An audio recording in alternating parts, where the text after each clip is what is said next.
but I just, you know, saw that format and I was just like, how can I do that 100 times better? Right. How can I put 100 times more creativity into it? How can I level up the editing by 100 times? How can I, like, if I get inspired by something, how can I do that but 100 times better and make it my own?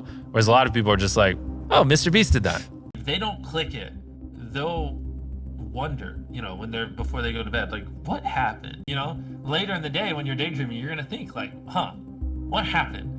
What happened to those 1,000 people on that skateboard? That's kind of the mindset I think you should have when making thumbnails. How often do you change a thumbnail on a video? Is that something, do you usually just stick with one, or you try different ones?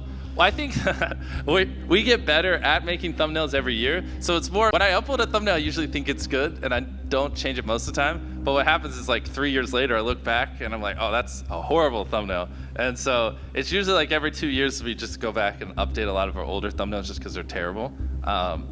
Just with, like, the new knowledge we have and what we've learned. And funny enough, that actually usually does help quite a bit when we update the thumbnails on old videos.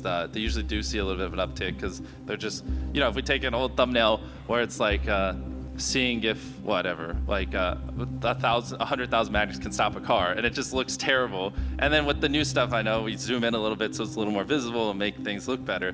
Then magically it starts doing a little bit better because now people actually understand what it is, because I'm not as much of an idiot anymore.